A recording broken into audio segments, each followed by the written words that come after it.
What's going on, Geeks and Gamers? This is Ryan with Outpost and geeksandgamers.com, and when I saw this headline from Forbes, I couldn't help but smile and kind of agree. Maybe the Star Wars Rise of Skywalker writer should stop explaining his decisions. Now, Chris Terrio has been making the rounds for the past week and a half, telling everybody, doing interviews about the Rise of Skywalker, some of the creative decisions they made, and it does just seem to get worse and worse and worse.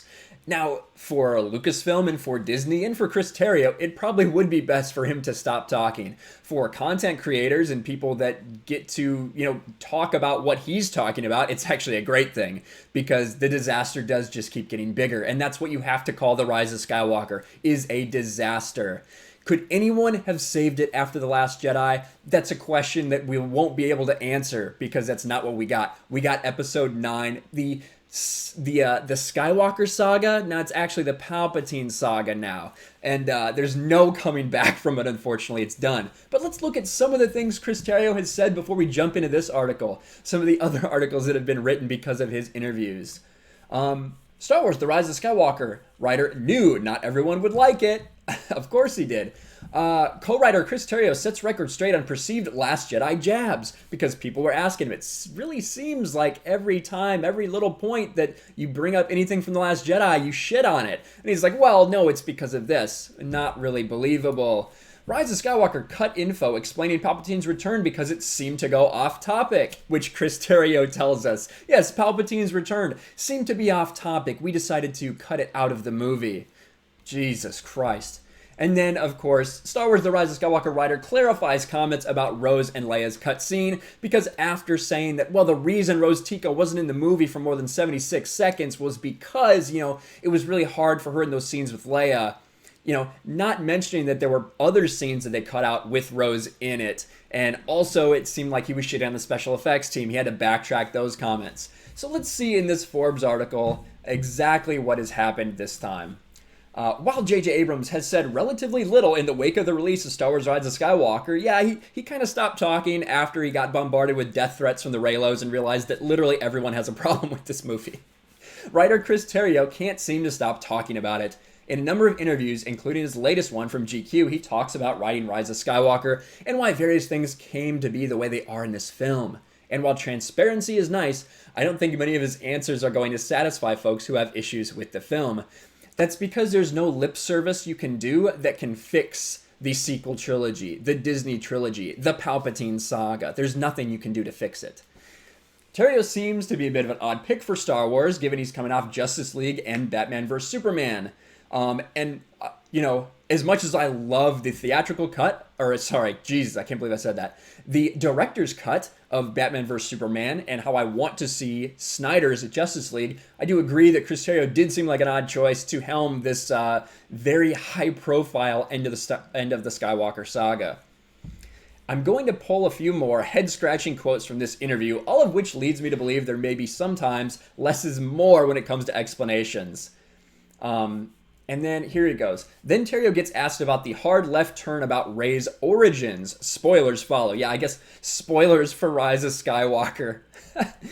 Well, we weren't convinced that it had been cleared up because there's still this highly troubling vision that Rey had in Episode 7, Force Awakens, which is the shot with her parents leaving the planet. Also, the events of The Last Jedi are literally just after the events of Force Awakens, within 48 hours. Rey's had a force back to her parents, and then the very next day she's told, your parents were no one. They were junk traders. None of that matters. And we thought, in a way, that it would be too easy because of the idea that Rey had been longing for her parents for so many years. We just felt like there was something more going on. So, again, you show that there is no plan. You tell us that what we did in Force Awakens didn't make any sense with what happened with the next movie, so we had to try to fix it. This explanation does little to change my opinion about how this came off in the film. Like JJ and the writers were upset that Rian Johnson threw away their setups for Rey's origins. Back in Force Awakens, it seemed likely she'd be a secret Skywalker or Kenobi. Anakin's lightsaber was calling to her. Maybe that's just because she was the Mary Sue hero of the galaxy. That's why Anakin's lightsaber was calling to her. And she did hear Ben Kenobi's voice. So they had to adjust it on the fly. by throwing out his idea that she was no one, and they're dismissing it as a trick by the dark side.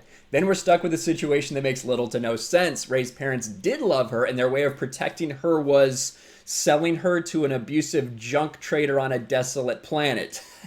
This is supposed to say Obi-Wan protecting Luke or Leia becoming a princess of Alderaan. It's bizarre, and this explanation does nothing to fix that. Ryan sort of set up a challenge, not only for the filmmakers, but for the characters. At the end, everyone's left with almost nothing. So as a storyteller, you have to start using all of your tools because you're left with a lot of questions and not a whole lot of answers.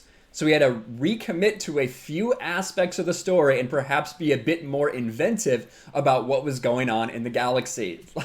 Listen to that quote.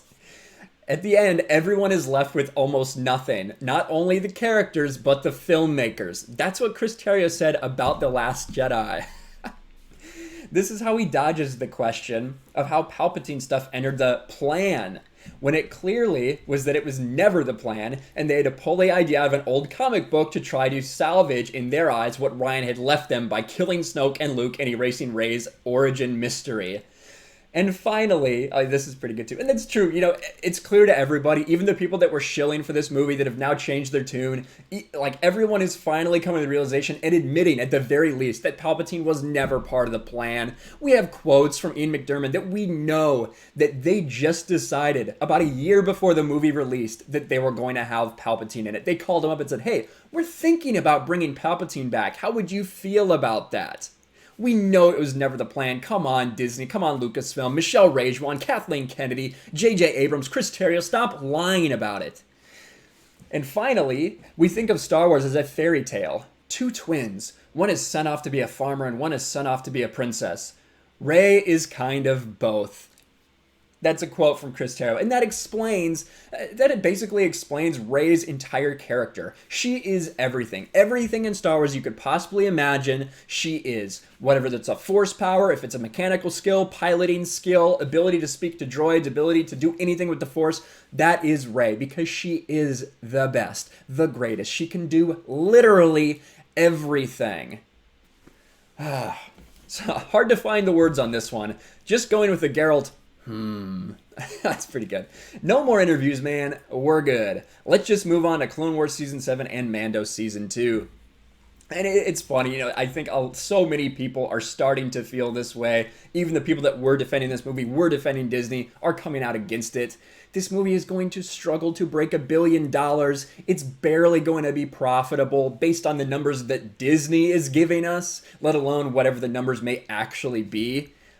It is a disaster, and Chris Terrio seems to be the scapegoat at this point. Just they keep sending him out there to talk and distract people from what's really going on. But I want to hear what you guys think. Should Chris Terrio keep talking, keep trying to make explanations? Is there any explanation he could give that would excuse the sequel trilogy, that would excuse the Disney trilogy, the Palpatine saga? Let us know in the comments below. Make sure you check out my channel, Ryan Kinnell, RK Outpost, where I talk a lot about Star Wars as well. And also subscribe to Geeks and Gamers. Make sure you smash the like button, ring the bell for notifications, share this video out there. We'll talk to you guys later. Hey, this is Jay with Geeks and Gamers with a special announcement. Over the past few years, several of us have been trying to complete a home that will house orphans and displaced children in the country of El Salvador. We were hoping that this home would be finished by the time Christmas rolled around in 2019. Unfortunately, we did not meet our goal to complete this home.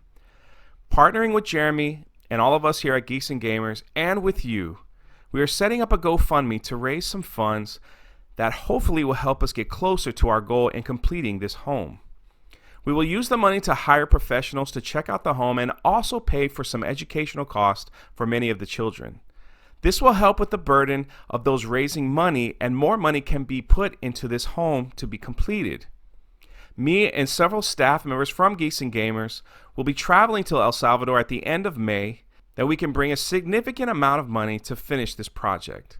We hope that you would want to partner with us in this as well. So please click on the link, read about it, and do the best that you can. Thank you so much.